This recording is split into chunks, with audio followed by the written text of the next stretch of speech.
Welcome to the deep dive. In this session, we're taking a look at some really interesting sources, specifically these powerful excerpts from a fascinating book about, well, achieving exponential personal effectiveness. Yeah, that's right. And we're going to dive deep into the core ideas. Our mission, really, is to pull out the key nuggets, maybe uncover some surprising insights, and give you a deep insight into a kind of formula for seriously multiplying your personal effectiveness. A shortcut, maybe, Well, to making those big leaps in life, not just the small steps we usually aim for. exactly. A shortcut to significant leaps. And the material we're looking at, well, it makes a pretty bold promise, doesn't it? This possibility of achieving what it calls exponential improvement. Right. Becoming you. That's the term it uses. Yeah, U². Dramatically multiplying your effectiveness, hitting new highs, smashing old records. And the part that really, jumped out at me is this idea it can happen with potentially far less effort than you've given in the past. I mean, the author even says the results could be hard for you to imagine. Yeah. That really challenges the whole hard work is everything mantra, doesn't it? It absolutely does. Right. Yeah. If you're, conditioned to think results have to come from grinding effort, this book just stops you and says, hold on, maybe there's another way. A radically different path. It's not about doing more, it seems, but doing things differently. Okay, so let's unpack this. We need to explore what exactly this quantum leap means in this context, right? Yeah. And maybe dig into why our usual methods, our sort of common sense approaches, might actually be holding us back. And then get into the really unconventional strategies the source is pushing for to get to that use state. Ready to jump in? Let's do it. And speaking of jumping, that term quantum leap, it's borrowed, as the source says, right from quantum physics. Defined as the explosive jump that a particle of matter undergoes in moving from one place to another. It's quite an image. It is. And applying that to us, to personal effectiveness, it means something like taking a risk, going off into an uncharted territory with no guide to follow. So not a small step, not a gentle nudge. It's explosive.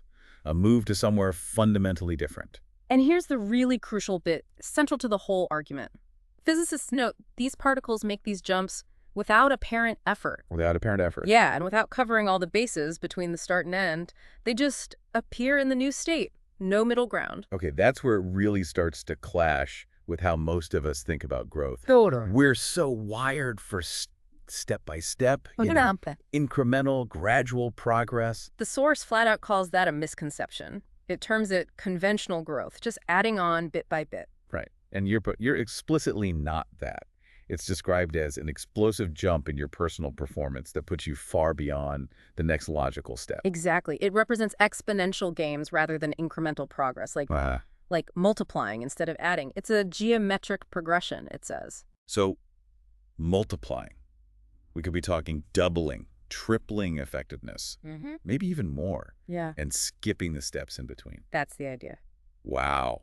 That sounds, well, almost impossible if you're stuck in that conventional mindset. Which brings us perfectly to that analogy the book uses early on. It's quite powerful. The fly. Ah, right. The fly at the Millcroft Inn. Trying so hard, futilely, it says, to get through the window pane. Yeah, you can almost hear it, right? The buzzing, the struggle against the glass. And its strategy is just tragic. Try harder. And the source points out the irony. The struggle is part of the trap. Pouring all that energy into something that just won't work. Meanwhile, 10 steps away, the door's wide open. Freedom, with just a fraction of the effort. It's heartbreaking almost. And the book asks that really haunting question. Why does the fly keep doing it until it dies? Because, as the author says, it makes sense to the fly. It's using a strategy trying harder that probably worked before for getting through things. But applied here, against the glass, it's an idea that will kill. Such a stark image. But it connects it right back to us, doesn't it? Trying harder isn't necessarily the solution. Yeah. Sometimes, the source argues, especially if you're aiming for that quantum leap, trying harder, it's a big part of the problem. Relying only on trying harder may kill your chances for success. It really goes against our cultural grain, We're always told more effort, more results. But this book is saying, look, true quantum leaps, they cannot be achieved through incremental steps or through more of the same. You can bang your head against that glass harder and harder. You're still not getting through. So if trying harder and doing more of the same is the trap, then unconventional success must need, well, Unconventional approaches. Unconventional approaches, yeah, and sometimes even paradoxical behavior. That feels a bit weird, though, doesn't it? Yeah. Because we tend to stick with what works, or what seemed to work. Oh, absolutely. We rely on behaviors that seem to have worked best for us over the years. We get good at something, and then we develop this overdependence on it. It's comfortable, Right. familiar. And here's the real kicker, the irony the source points out. Yeah. The things that worked for you in the past very likely could, sooner or later, lose their serviceability. Right. So relying on those old routines, maybe leaning on them most when things get tough or performance dips. You create a trap for yourself. Exactly. The very things that brought you success before can become the major obstacles to your next level of success, exponential success. They cripple your progress. They become personal boundary lines. You're stuck. Doing what you know, even when what you know is hitting the glass. So the implication is you have to actively, consciously, search out and vigorously employ new behaviors, new attitudes. You have to break out of your routines. The instruction is pretty blunt. Abandon the status quo. Ignore the usual. So instead of just trying the same old thing again, maybe with more force. Ignore the usual. Look for paradoxical moves. Like what specifically? Well, the source gives some neat examples, like consider reversing your field. Try being illogical. Ricochet. If you're trying to climb over the wall, open a door and walk through. Find the easier path. Oh, like the fly. Exactly. If you're pushing against the river, try going with the flow. Use finesse instead of effort. It's so counter to that push harder instinct. Completely. And the book highlights this. Doing what you do best can be the worst thing you could do if it's the wrong thing for the situation. Believing too much in the familiar, faith in the familiar sets the trap. Yeah. What you're aiming for isn't more brute force. It's what the source calls the elegant solution. Elegant. Characterized by simplicity, precision, efficiency, neatness. It's actually less demanding than struggling against the glass. Okay. And crucially, it probably will not be familiar to you. It needs a fresh perspective, a deft move, a path of less resistance. Less resistance, less effort, maybe unfamiliar, but leading to exponential results. That just flips everything on its head. It really does. It requires a total shift in how you think about what's even possible. Which is probably why the source says most of us can be found flying too close to the ground. We limit ourselves all the time with these mental boundaries, these perceived constraints, based on what seems realistic. Based on conventional thinking. Right. So quantum leaps mean moving outside your mental boundaries, violating the boundary of the probable, achieving well beyond the obvious. It's not about making sense step by step from where you are now. It's about the leap itself. Exactly. And the book advises focusing not just on what you think you can have based on current reality. But on possibilities. Yeah. What you truly want. Yes. Giving yourself permission to dream, to risk. And it's important to be clear here. A 10% improvement, 20%. That's nice, but it's not a quantum leap in this sense, right? No, not according to this source. Those are still incremental. A quantum leap is dramatic and multiple gain, an exponential increase. Something rather astounding, certainly unconventional. It's a different category altogether. And the source is really firm on this. Your real limits, they're way beyond those artificial mental boundaries you've set up. Those false limits are a self-imposed prison built from past experience and just conventional wisdom. And the way out of that prison. The source says you need to surrender old beliefs, let go of sensible thinking patterns. It even says so-called common sense can be a curse. Yeah. It argues you is based on uncommon sense. Okay, so if common sense is out, what's in? This leads to another really paradoxical idea. Suspend disbelief. Right. Instead of waiting for absolute proof, for certainty that you can make the leap. The instruction is to act as if your success is for certain. Just act like it's already happening. Pretty much. The source says just make the jump and then see which set of ideas you should believe in. Act first, believe later. Act into belief, not wait for belief to let you act. Exactly. It directly challenges our skepticism, which the source kind of dismisses as mental junk, habitual thinking, based on flawed conclusions from the past. The core instruction there is powerful. Yeah. Doubt your limits. Yeah. Instead of doubting the possibility of the big leap, doubt the limitations you think you have. The advice is so direct. Just act like you have complete faith. Merely do what you'd do if you knew you were going to succeed. Because doubt is what does the most damage. It keeps you stuck at the window pane, paralyzed. Okay, so if we're acting as if success is certain, suspending disbelief, where do we aim that action? The source says, Focus on ends rather than means. And this is presented as absolutely crucial. You need a crystal clear picture of what you want to accomplish, a really sharp mental image of the outcome, the landing spot. And the benefit of really nailing down that end goal. The source claims it helps you magnetize yourself to the ways and means. Suddenly, the solutions begin to appear. Answers come to you. Instead of getting bogged down in the how-to, which is what we usually do, right? Oh, definitely. We get totally hung up on the how-to aspects. We feel like we can't start until we have the perfect plan laid out. But the advice here is Emphatic. Skip it. The answers will come to you.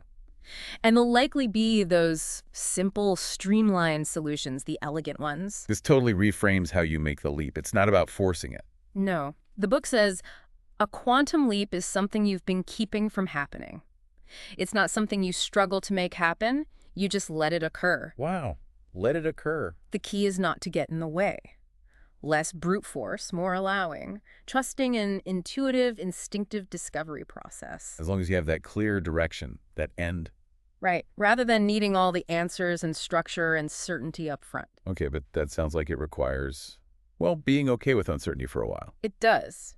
You must be willing to tolerate ambiguity, confusion, possibly even chaos for a while, shaping your game plan as you go. You don't need the whole map, just the destination. Just an aiming point and action. And part of letting it occur involves realizing you don't have to do it all alone. That's where rely on the unseen forces comes in. Exactly. Which, yeah, it might sound a bit out there initially. A little bit. But the source explains it as recognizing there are resources you can access that cannot be seen, and they're far greater and more powerful than the usual stuff we rely on. What kind of resources are we talking about? Things like your subconscious mind, mental imagery, intuition, even things like luck or those flashes of inspiration you get sometimes, creative solutions that pop up. Especially when you're focused on that clear end. Yes. They're called phantom powers that cannot be fully explained. Phantom powers. Okay. It uses a bridge analogy. Mm. You trust your partner has cards you can't see. It claims these unseen forces, when you tap into them, will dazzle you with their impact. And the connection is the focus. Yeah. When you focus constantly on a clear picture of what you want to accomplish and move toward it confidently, the unseen forces will rally to your support. These unknowns become your biggest allies, but only if you've got that clear target and you're actually moving. Moving. Pursuit. That's key too, right? These ends don't just happen by wishing. Right. Pursuit is the active ingredient. Wishing is passive. Pursuit is behaving, moving towards the goal. It actively closes the gap. The whole you idea is firmly based on the premise of pursuit. You have to move on the dream. Trust in taking action. Ask. Seek. Knock.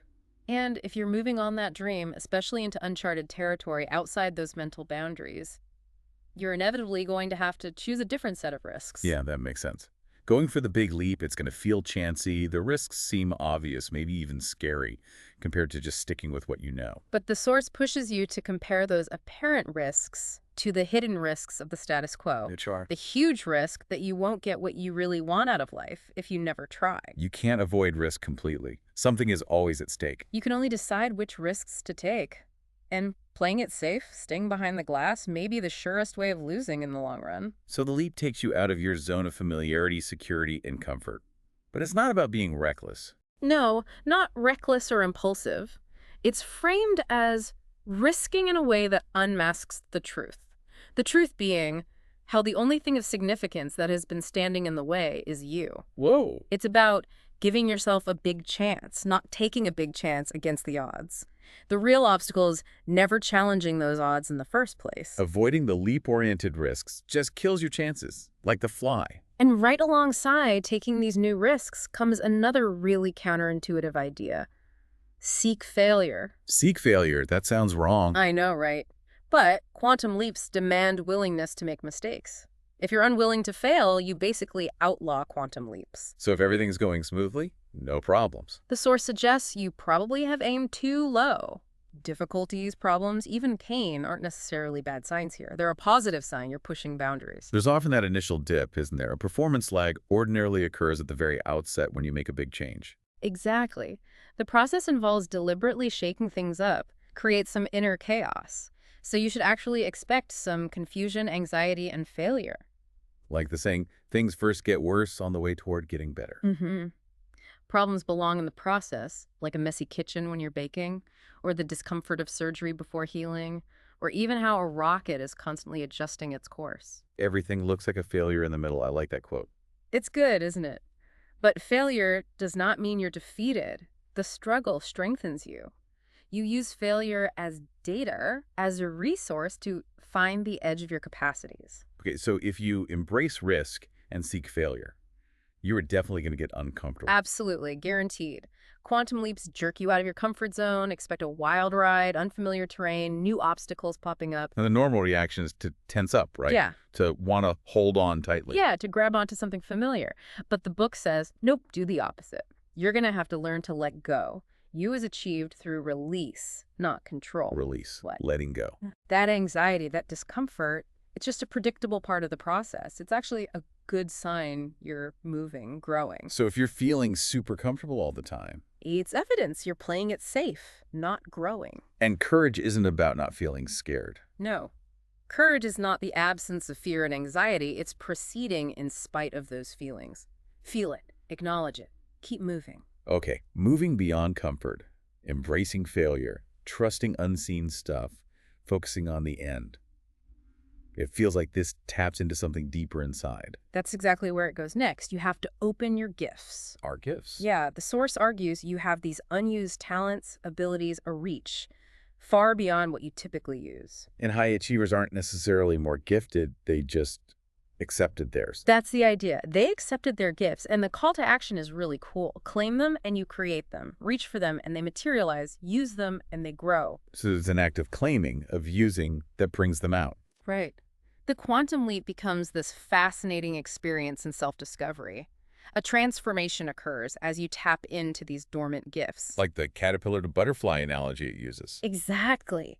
Breaking out of the cocoon of safety, that comfortable, limiting state, to free those shining auburn wings and fly high and free, Yeah. that needs gifts the caterpillar wasn't using. And what powers that? Yeah. What gives you the energy to break the cocoon, face the discomfort, seek failure? Passion.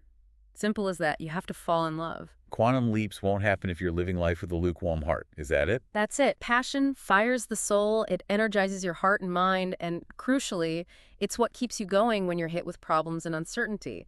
It's the fuel. And that passion comes from? Visions of a dream that is dramatic. Yeah. Something truly compelling. Only deep desire can generate such heat. So you need to give yourself permission again. Permission to pursue what you want most. Yes. The conditions are right for a leap when you are passionately drawn to a particular goal. You have to set your sights far above the reasonable target. Because the power of purpose is profound, only if you have a desire that stirs the heart. Reasonable goals don't cut it. No, you need that inner drive, strong enough to get past just wishful thinking.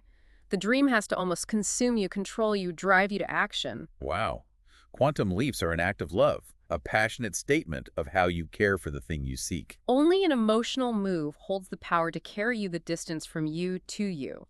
If you have that magnificent obsession, you're poised for a quantum leap. Okay, so passion, purpose, pushing forward, trusting, focusing on the end. It all builds up. It really does seem to all work together, and it leads to maybe the most counterintuitive piece of advice. Make your move before you're ready. Before you're ready. But we're always told to prepare, prepare, prepare. I know, but the source warns against getting stuck in endless preparation. It says, you don't prepare for a quantum leap. You make it, and then fine-tune your approach. Make the leap first, then adjust. Yeah. That whole zero defects, get it perfect before you start mentality, it's called a hostile concept in the pursuit of you. So action comes first. Action is paramount. Right. First you act, then you frame out the details of your strategy. Move on your dream, start. And let what happens help you develop a coherent game plan. Just get moving. Mobility is the crucial element. Right, and trust your instincts, because you know more than you know you know. And the core message here is that you're already prepared. Yeah. A quantum leap is something you were already prepared to do. It's not some crazy gamble you're not equipped for. It's a move that is yours for the taking, right now. So all that getting ready is just stalling. A stalling tactic, an act of anxiety, a con game you're working on yourself. That's how the source puts it. Blunt. Very. If you wait until you can get it perfect, you will never get it at all. The time is now. You can only occur in the present. Okay, which brings us to the last big point, tying it all together. Look inside for the opportunity. Right, because everything else that's needed right now comes from inside of you. The opportunity, the timing, the power, these are in you, not in the situation. So the external formula, the strategies in the book, they're a guide. But the final critical answers must come from the voice within. You have to listen to the sounds no one else can hear. Your own internal compass. Exactly. Your dreams, your desires, the thoughts that burn the hottest in your mind, they carry the messages that help you find your own magnetic north. They point the way toward the breakthrough to you. That leads perfectly into that Kathy Mattea song quote they use at the end. Oh yeah, that's a great closer. There's such a thing as trying too hard. You gotta sing like you don't need the money, love, like you'll never get hurt. You've gotta dance like nobody's watching. It's got to come from the heart if you want it to work. Beautifully sums it up. And the very last line from the source material. Everything else is in position, waiting for now. Just do it. Make the quantum leap. Wow. Okay, so bringing this all together then, the core message, the deep insight we get from these sources is that achieving those huge exponential gains, becoming you, it's really not about just buckling down and trying harder in the same old ways. No, not at all. It's a fundamental shift. It's about changing your perspective entirely, embracing paradox. Letting go of needing control and certainty up front. Yeah, trusting those unseen forces, your intuition, focusing like a laser on that passionate end goal. And actually seeking out failure as feedback, getting uncomfortable. Navigating that discomfort, acting decisively before you feel 100% ready. And being driven by that deep internal passion, that love for the dream. And the source really wants you to believe that, like the fly or the 10% brain idea, you likely have way more potential than you're using. And that this quantum leap isn't some impossible dream. It's a move you're already prepared to make right now. So this isn't just, interesting theory. It's a completely different playbook for how you might approach your biggest dreams and ambitions. Especially those special dreams and ambitions that you instinctively feel should be yours. But maybe conventional thinking has told you are out of reach. Yeah. So the final thought to leave you with, if trying harder and more of the same isn't the way to exponential growth. And if this source suggests the real path involves looking inside, letting go, embracing the unexpected and uncomfortable, what familiar strategy, what comfortable routine might you need to abandon to unlock your own quantum leap?